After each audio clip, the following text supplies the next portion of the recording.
Hello everyone, welcome to this quick video on making sense about the GitHub CoPilot related to the development and deployment testing. I'm here, Abdul Rashid Ferozkan. I'm a Microsoft MVP on Azure, and I'll be here discussing about the GitHub Copilot, which can be used over the Visual Studio Code to do the development and to vary with the deployment testing. Here is set to be a short agenda. So during this talk, we will look at how the GitHub Copilot and Microsoft has been leading the advancement of AI for the developers using the GitHub Copilot and the efficiency that these advancements are having for the developers. So followed by these development and deployment, testing, all these discussions, we will go with a demo to see how the GitHub Copilot can be used. Let's get started. Here we go with starting about how is data in GitHub Copilot is used and shared. The GitHub Copilot is like it's going to be like a user engagement data. It has prompts and suggestions that are used by GitHub, right? You try it's going to collect the data and it's going to be managed by Microsoft to improve the GitHub Copilot and the related services and to connect the product and academic research. You get a enhancing GitHub Copilot. So the data, when you use the GitHub Copilot in development, the data is collected, it's utilized to improve the GitHub Copilot by evaluating different strategies for processing and predicting the suggestions that the users may find valuable. The GitHub Copilot is still used with the developer products and the services. So developing related developer products and services is all like the insights that's gained from the data helps in the development and improvement of other developer tools and services that's offered by GitHub and Microsoft. Thirdly, you have detecting abuse and policy violations. The data is examined to investigate and identify any potential misuse or violation of the acceptable usage policies that's connected with GitHub Copilot. You also have like improving the code generation models, so connecting the experiments and research. The data is used for connecting experiments and research that's related to the developers and their utilization of the developer tools and the services. So this aims at gaining valuable insights into the user behavior and the preferences. We still have like we can evaluate the GitHub Copilot, we can improve the code generation models as well. So the collected data is employed to refine and enhance the underlying models that's responsible for generating the code. So this is all achieved by utilizing both positive and negative examples, both by GitHub and by Microsoft. Here is said to be the developer's productivity on code snippets. The developer productivity on code snippets is to ensure the protection of sensitive data such as your user edit actions, source code snippets, and the repo's URL or the file paths, and several protective measures that are implemented. So these measures include encryption of transmitted data. It's like all data is encrypted both during the transit and while at rest. So that ensures that it remains secure and inaccessible to unauthorized parties. It then has strict access control. You can access the data that's tightly regulated and limited to specific individuals, including the named GitHub personnel working on the GitHub Copilot team or the GitHub Platform Health team. Microsoft personnel is involved with the GitHub Copilot team. And finally, we do have this RBAC or MFA, that's your uh, role-based access controls and multi-factor authentication. People who require access to code snippet or the data must go with adhering to role-based access controls. And additionally, multi-factor authentication is implemented to add an extra layer of security. So this ensures that only authorized individuals can access the data. We then have the key steps for the deployment and the development. So let's go with the development first, and then I will speak about the deployment and testing. The very first step is that the project concept and the scope. It begins by identifying the purpose and scope of your project. It defines its goals, objectives, and the problem that it intends to solve. We then have the GitHub repository set up. So it creates a new GitHub repo to host your Copilot project. We choose an appropriate repo name, the repository name, and the description that reflects the project's purpose too. We then have the development environment set up. So we set up your development environment, including uh, selecting a programming language, framework, and IDE, that's your integrated development environment. And nextly, we have the GitHub Copilot integration. So we can install the GitHub Copilot extension for your code editor, which is currently available for Visual Studio Code. We can connect your GitHub account to the Copilot to enable the AI assisted coding here. And then comes coding with Copilot. So that's like, you start writing the code with the Copilot's assistance, and you can improve the comments, and Copilot will generate the code snippets, auto completions, and suggestions based on the context. Finally, we have the code validation and, the customization. We can review and validate the code that's generated by Copilot to ensure it aligns with your project's requirement. It gives you the coding standard and the best practices as well, and it also customizes the generated code as needed to meet the specific project needs. The next comes deployment and testing. So here we go with the deployment testing overview.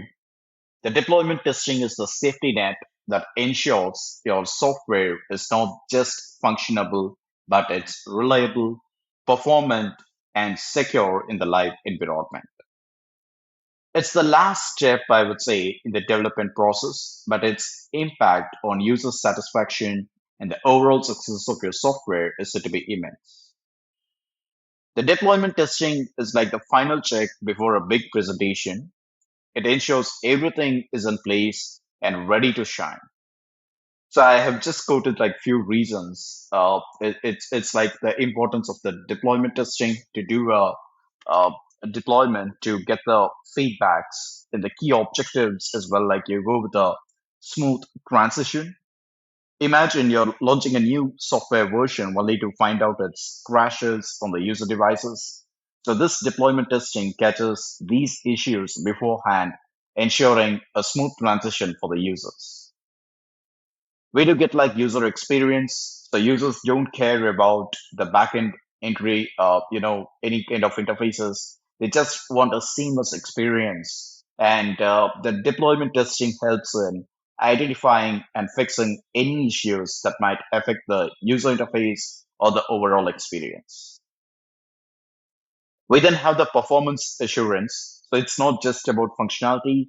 The deployment testing also assesses how well your system performs under various conditions. This includes checking for response times, resource usage, and handling the concurrent users. We then have the data integrity. So when you're updating or migrating the systems, ensuring data integrity is said to be crucial. The deployment testing verifies that data is accurately migrated and that there are no losses or corruption during the process. We do have the compatibility checks. So with all the devices and the platforms available, it's essential for you to ensure your software works across the different environments in a correct way.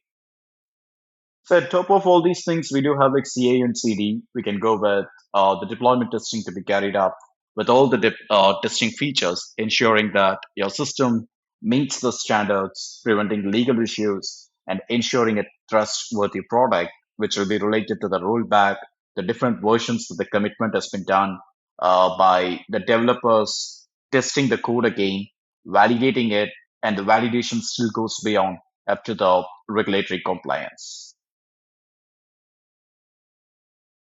The next comes your deployment strategies. GitHub Copilot can be a helpful tool during the deployment process, especially in scenarios where you need to generate the code quality or write the configuration files as well. So here is said to be a few ways the Copilot can assist in development. You know, you can choose the right deployment approach. You can put up the configuration files. The Copilot can help generating the configuration files for various deployment tools such as Docker files, Kubernetes manifest, or the configuration files for the cloud services. We then have the deployment scripts. So if you have custom deployment scripts, you can use Copilot to generate the parts of the script, making it faster to create the scripts for deploying your application. The Copilot's role in deployment still goes up to the infrastructure as a code.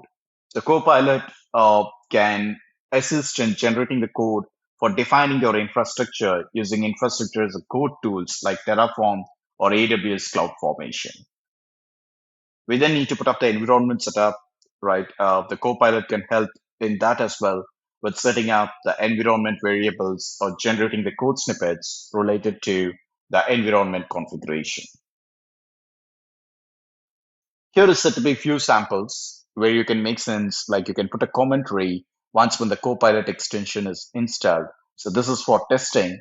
You can test the function of adding two numbers correctly, and you get the Python code snippet for the same. You could still add a commentary saying that you need to test with two positive numbers over here.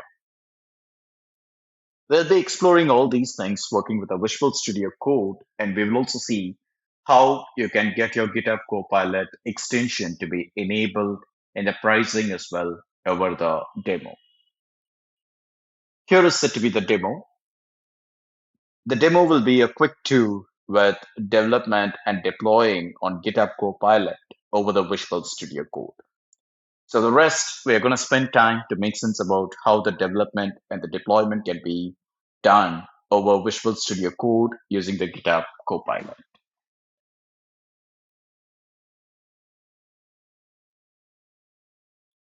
I will now start with the GitHub Copilot. So let's go with a browser and we shall try signing in for, the GitHub Copilot here. See, basically, if you don't have a license, I would say the key concept is that we need to have a GitHub Copilot license, and we should also have the extension to be called up to make it simple.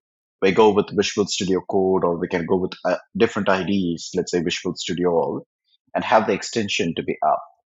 Here in this demo, here in this quick tool, we're going to use Visual Studio Code, and we'll be having the extension to be installed as well.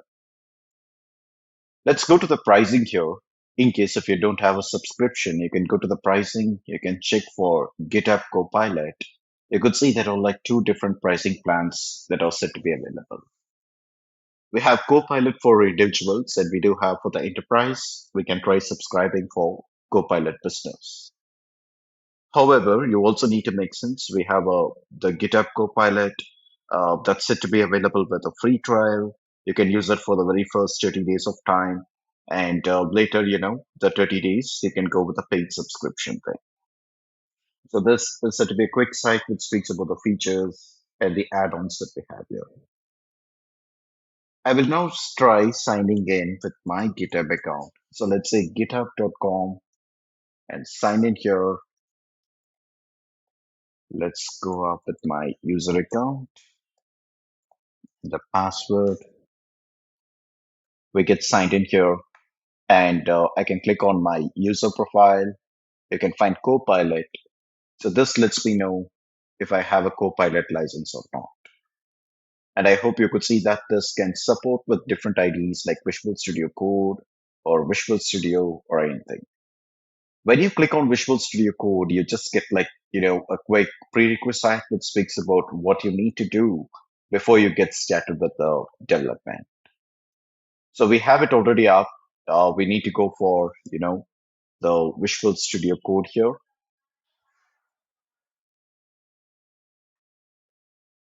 And here in the Visual Studio Code, we need to make sense that we have the extensions installed. So you could see here the extension. In case if you're new to it, you have to go for the extensions. You need to look for, GitHub CoPilot. You could find the extension listed up. So it makes sense you need to keep it installed. So you also have the latest like release, which is set to be with the Copilot voice. So if you can just try giving up, the speech. We are trying to work with all ways that we can integrate, the OpenAI, the Azure Cognitive Service with the Copilot here. We have the Copilot chat on which you can ask questions, you can interact, you try getting the intelligence, right, with the support over here. We then have the experimental features, which are set to be with the GitHub Labs, okay, the Copilot Labs, which gives you, a POC kind of stuff where you can try it before you move on to the prod environment. Let's go. We have the extension ready. This is fine. We do have the chatbot that you can find here.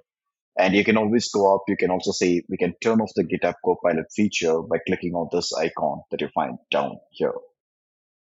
When you click on this, you get like deactivate the GitHub Copilot. So you say disable globally, and whatever the code it's going to be, whatever the pages that you create, the solution files that you have, it's going to be disabled. It does not give you a guidance. It's going to be your responsibility that you go ahead, you try, working with the code snippets there. And this color illustrates, I would say this color that you find here, the dark in color over the background, which does not have a resemblance to the background. This says that the GitHub Copilot is set to be deactivated. You could say you click on it, you say enable globally, and you see there's a transparency. You don't have like any different colors of icons. So this indicates that you have the GitHub Copilot now, which is set to be enabled. Let me go with a simple code. I will try developing a simple application. So we'll create a new file.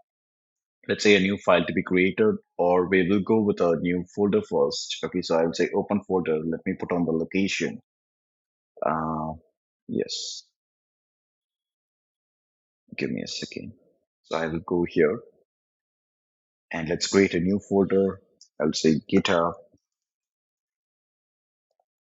Copilot, which is set to be with dev. Let me keep this opened up and say select folder. And there I will trust the repo. Now let's say I'll try creating a new file, which is set to be index.html. I repeat, it's gonna be, index.html. Now please make sense. I will open up HTML and I get it closed up here. Okay, this works. You see here, the Copilot works here. And when you click on the tab, you're gonna get the code which has been given with the intelligence, right? You say like head, the title, the home, and the link reference which has been passed up here. You see the title is set to be home, and followed by that, you can wait. It says that we need to close the head body. I could still go ahead. I can say I will add, paragraph. Okay, and thereon we can try adding up text. So it says you can try calling up the reference like home, about, contact. Okay, so all these things can be added over here. And at top of that, we can still go if you want to check with some text or something, you can say you keep it added up over here. So we can simply test this. You can save, right? You can save this and I will minimize it. Let's go to the location that we have. It's set to be on let me open it up. Here you go. It's set to be on the JSON we created with dev. You could find it here. So let me open this page. So we get it like this: home, about, and contact. Right? We haven't passed the any meaningful pages, but then we still get it like this. So I will go ahead over the HTML file, and I will also try passing, over here, saying that it's like we have the environment to pass heading two. Okay, and let's see this is a sample demo for GitHub CoPilot, right? I would say GitHub CoPilot with dev and deployment. So let's get this added. Now we can save this, and I will go back to the browser now. Yeah, let's go back to the browser and we'll try opening up the page. Yes, can you find this? So we have a simple application which has been developed. I can also try writing the test cases for the same. I can simply say, go back to the Visual Studio Code, open up the chat, right? Let's say, write a test case for, see, I'm giving the intent as for this code. This code in the sense we have the terminal, we have the code ready. Let's say, write it across and we can look for what it says. I'm sorry, but the code you provided is not testable as it's just HTML and does not contain any logic or functionality. So the test cases are typically written for the code that contains some sort of logic or functionality. I hope you're getting it now. This does not need any kind of testing at all. It's like, a simple kind of code that we try adding it up. So there's nothing like a test case needed. We can also go, we would say a new file, let's say a new file to be created over the same location. Okay, so let's go with dev and say a new file to be added up. Uh, the file type, or let's give up a name. I'll say AI.html, for example. Okay, yes, it's set to be here. Let's say AI.html. And here I can say write a program to do client, or it gives you intelligence, no? Write a program that extracts from given text all sentence containing the given word. So it says example, the word is in, and see it tries adding the text. So the expected result will be like this. We are living in a yellow submarine like that. You could also still go, you can try adding up a question, right? Uh, what is the difference between the two, or what is, let's say, solid? Okay, we can try adding question like this. And it says solid, it's asking, or you're looking for a single repository principle. And it also asks like, you can ask some related questions for the same. Now I can go, I'll say answer, right? It says software entities. I hope you're getting it. It briefs us about the same. So there's said to be a classification, right? The next question, there's an intelligence that it says like, you could still go, you can think about the Liskov substitution principle, right? It can work with what is Liskov substitution principle, and let me see the answer. Then the intelligence works based on the same. Either you do it over here, or you can even try, over the chat panel. There, I can still say write a sample code to, or let's say write a simple code. See, program that prints your name using the language of choice. So we can write this, and thereon it can, go with, trying to answer the same. So you say answer. It can then say print your name in the using the print function like that. So it gives an intelligence. You could still go. You have been already seeing like you had index.html. It gave you a, I can repeat it. I can say HTML and see it gives you intelligence there. See, it gives this particular intelligence there. So this is all set to be a quick scenario of example on which you can do the development and deployment. You can always try, doing some test codes as well. Let's say if I have some code opened up, I will try opening it up. Give me a minute. I will try opening some solution files. So let's say open folder. Uh, let's check if we have something here. Yes, I have some application which is set to be eShop on web.shed. Let's say save it, and we get it opened up here. Trust the repository. Okay, we have the project which is set to be here. Now for this, it's set to be a .NET 6 project. We can go, I will again say write a test case for this code. See, it then says the intelligence there. So we need to know what functionality this project provides. And since this is said to be the project file, it does not contain any functionality. This use case, I would say that this test case is where it's going to check if the project can execute successfully, right? It checks for the actions, it checks for the assets that you have. So, in let's say you're going to write some code snippets, which is said to be with a client and server snippet of programming, or you have some AI code part, right? In those cases, we can try writing the test cases, and this can be added up, over a new file. You can say insert this into a new file, and you get it like this thing. Well, so this is simply for the demo purpose. Now let's go ahead. We will try making sense about the deployment. I will close all these steps that we have here. Let's say file, open folder again, and we'll go to the index page, which we had. So let's say select folder, and there you can find index.html. Again, right click here. I would say, let me go with a terminal. Right, let's say uh, terminal here. Yeah, new terminal. And we can try logging in to the Azure portal then. So simply say easy login. It says it will open up a browser for us. And there we need to authenticate. You see here, I have a browser opened up. Let me try signing in with my Azure account. We have logged in here. Let's wait for a second.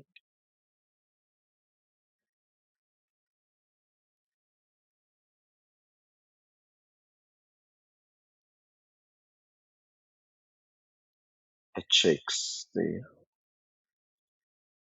Yeah, there we go. So we have like multiple accounts which are set to be available. And we could again like still go up here and say I need to create a new web app. So the command, we can try executing it. I'm just giving for your glimpse, you can understand here. Let's say easy web app to create an account, to create an Azure account here with app service. So say easy, right? Uh, Group create first. So easy group, okay, you can say create. It will give you the command list there. So it gives you a help. Can you find this? So it says AZ group create. You need to pass the data center location. You need to give up the resource group name. So I can simply say AZ group create. Okay, which is set to be with the location. Let's say again West US itself, and the resource group. Yeah, I would say resource group. Okay, the name to be passed. So that will be CDS, or let's say Copilot. Uh, Microsoft Resource Group.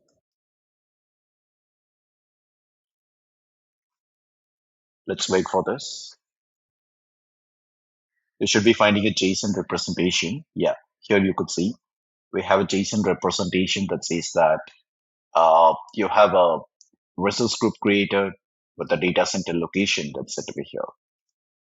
We can still go up. We can say easy web app create, right? If you're not good with the commands, you can just pass ahead. I consider you people are set to be some basic, right? You have some basic understanding, or you're going to be at a level 100. So you can just say easy web app create. You can pass help, or you can simply give enter. It will give you the commands like what you exactly you need to pass as such. So it says that you need to create an app service plan, or you can call the deployment container as well over here. I can say to create a web app with the default configurations, let's say easy web app create. I repeat, it's easy web app create with, the resource group, right? Let's say the resource group to be passed. And it's going to be, the resource group which we created earlier. That's Copilot, Microsoft resource group, and the plan there. So let me pass a plan. I'll say Microsoft apps plan. Okay, that's an app service plan. And name of the web app. Okay, let's say Microsoft Copilot. Okay, 23. That's it to be the name of the web app. So we are creating a web app over here with all, mentioning the parameters. The app already, the app does not exist. So you need to create a new plan. Okay, we have to mention that we'll be creating a new plan. I will show this on the UI. Let's go here. Uh, yes. So let's open, a new tab. Go for portal.azure.com. And thereon, we need to sign in. So I'll consider this particular account and let's give the MFA to be approved, the multi-factor authentication. I'm approving it from my mobile. Yes. So we get signed in here.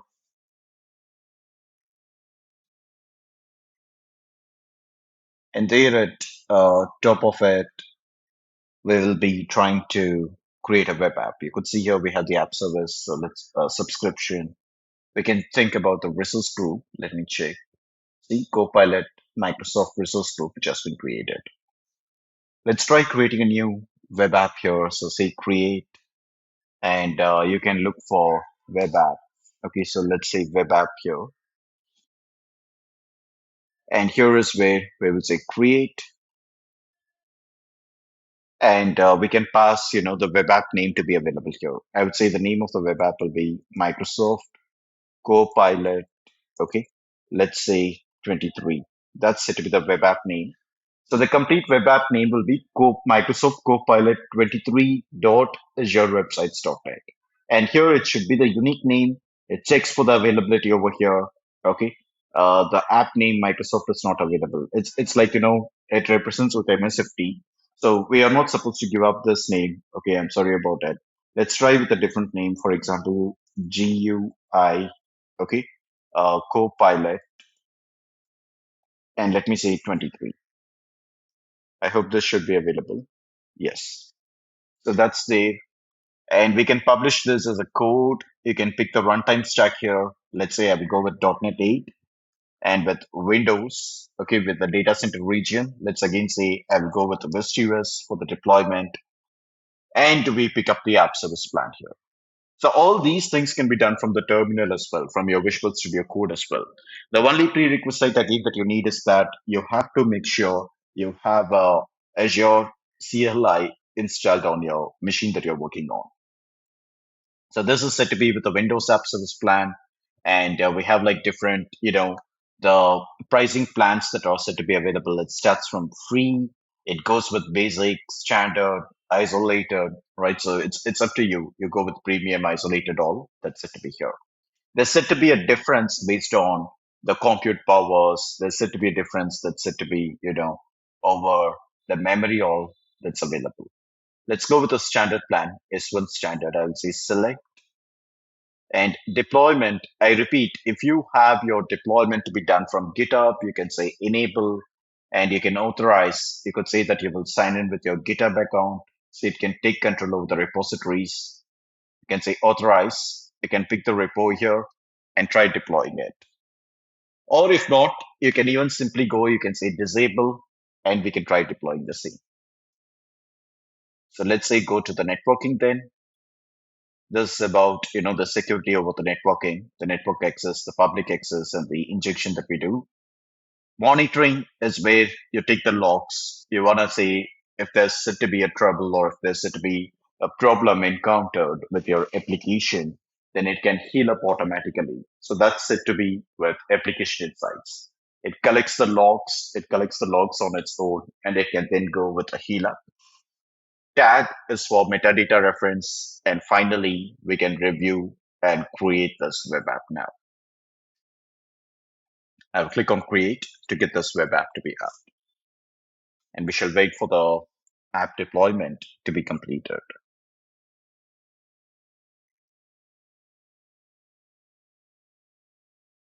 Now we have the app service which has been created. So you can simply say, go to the resource and we can try publishing, the file that we have. I could go, I would say, download the publish profile and we can do it from there. Or we can even do from the Kudu console. So the Kudu is like you copy this, right? You try opening it on a new tab, say password acm dot azure websites dot net, right? You get landed up with a Kudu environment here. It gets logged in.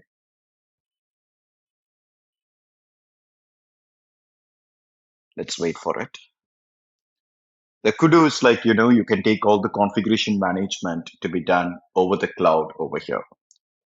You can speak about the metadata logs. You can think about the configurations which are related to the app service there. The Kudu services is getting loaded. Yeah. Now you can go to the debug console. You can say that you will land up with a PowerShell. We get a diagnostic console over here. So you want to check the logs or something, you can try going up here and we can check for the same. So here is said to be about the kudu that's available. And I can, at top of this, I can go to the site, I can go to the root, and we'll say that I need to upload, a new file. A default template is set to be there. That's set to be hosting stat. So if you want to find that, you can go to the configuration and you could see the default documents that would be available. It's getting loaded yet. Let's wait.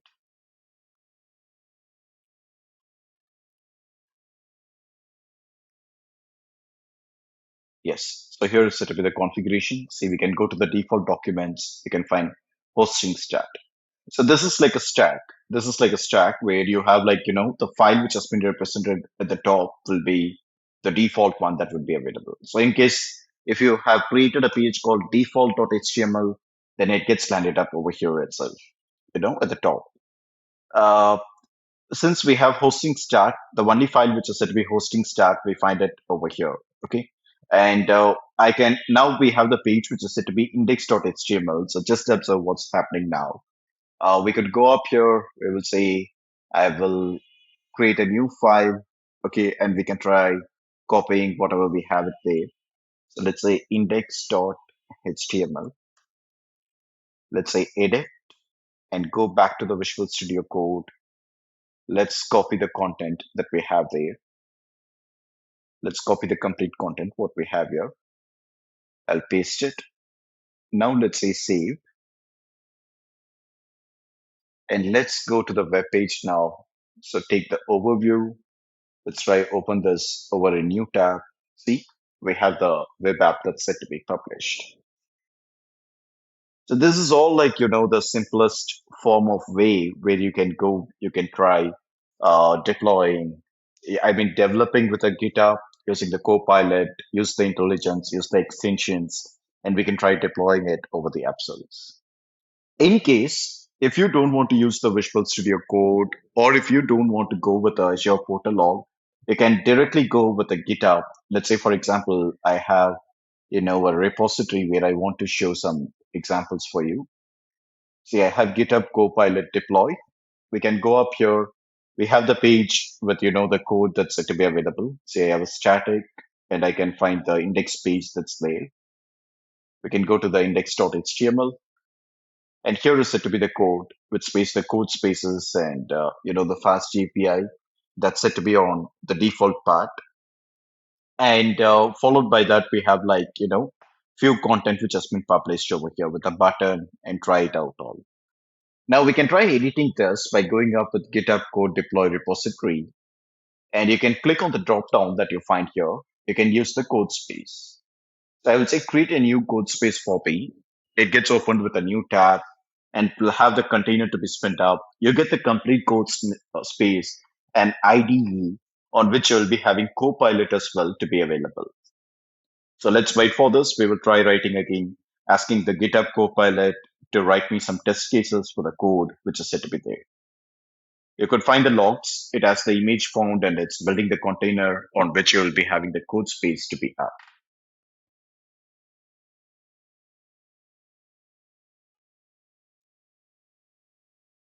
So here is set to be the logs. This will help you to see what's exactly happening when it builds the code space. Normally, building a code space would take, a max a minute of time. And once when the code space is built, you can try running, you can do build, run, publishing, writing the test cases. So you no need to look for any like single console of application where it has to be installed on your local and you try doing the development there. You no need to do that. And remember, I was also speaking about the role-based access control and the multi-factor authentication. So you can go to the repositories and here in the settings over, the contributors, the collaborators that you see, you can try adding it up over here. You can add the contributors. You can say like what kind of permission you're going to give up for those people there. Sitting back here, the container has been built and it downloads the files. Here we go. The GitHub CoPilot deploy. That's the repository name. I hope you could see this. It's just same like what we have over the extension. So it's like your Visual Studio itself, right? You have it over here. And the repo name is GitHub Copilot deploy. You can find the same over here. And the static page that I have been showing you, index, we get landed up there. So if you're doing any kind of changes, you can say save it just on the go over the GitHub repository. You can also set pipelines related to CI and CD, and it can work accordingly over here. And let's go with the chat. We will try, writing the chat panels over here, the chat options over here. Uh, I can use the chat, which is set to be here, and I will say write a test case for the code, or let's say for this code. Okay, the intent that we have. So it's thinking, and it will try writing a test case. It says it cannot see any code request testing. The active selection you provide is an HTML file. So it's simple HTML file. So it says that it does not need any kind of testing to be done. You can also go ahead, let's say open up the repo. Okay, we get landed up with this container. You have the Docker file all. So for those things, you can check the ports. So again, you say write a test case for this code. So this now represents, the code which has been, it's not testable. You're getting it? It's not testable. It's a Python code that you have. You can say write a test case, write a unit test case, for example, or you can say how to write a unit test case. So whatever you have been doing from the local, you can try doing it globally over here as well. So this is set to be with the code snippet that we have. So the code space has the kind of extensions and all kind of, whatever you have been doing in local, you can try exploring it over here as well. So this is all set to be the level 100 of, the basics that you need to know on how we can do the development and deployment over here. So thanks for joining us, and you can refer the GitHub Copilot documentation to learn more about the same.